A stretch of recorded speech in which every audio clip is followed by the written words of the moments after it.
10 seconds, 5 seconds. The appeal was dismissed by the learned additional sessions judge, Southeast Saket Courts, New Delhi, by order dated 25th March 2012.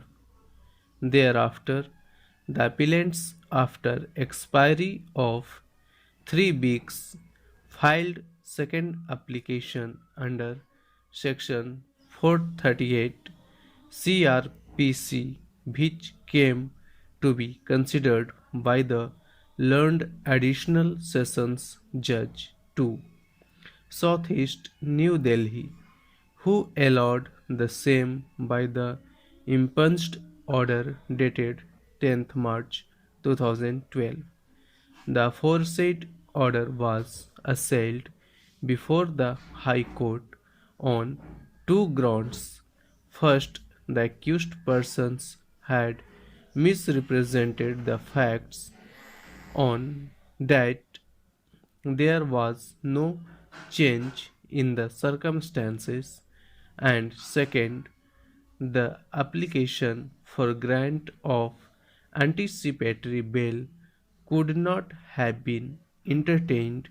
by the learned additional sessions judge for the first application was rejected by the learned additional sessions judge 6 Southeast Saket. The High Court referred to certain decisions with regard to the parameters for grant of anticipatory bail, absence of change of circumstances, conduct of the accused persons in the manner in which they had executed the agreement for sale, the need for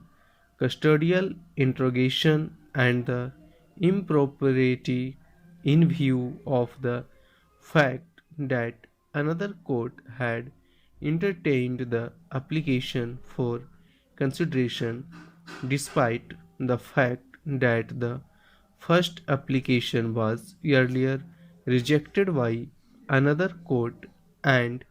analyzing these aspects set aside the order for grant of bail. It is necessary to state here that the High Court has drawn a distinction between an order passed which is perverse in nature, inviting the wrath of impropriety, and a cancelling order of bail due to supervising circumstances after the grant of bail. We have heard the learned senior counsel for the appellants, learned ASG for the state of NCT of Delhi, and the learned counsel for the informant, the second respondent, on a perusal of the order passed by the High Court. We find that it has felt disturbed that the second application under Section 438 CRPC was allowed by another additional sessions judge who had not dealt with the first application. It has opined that the second judge could not have entertained the bail application, especially when the earlier judge was available. To elaborate, the additional sessions judge who has dealt with the matter on the first occasion had neither been transferred from the said court nor had he become incapacitated to come to court.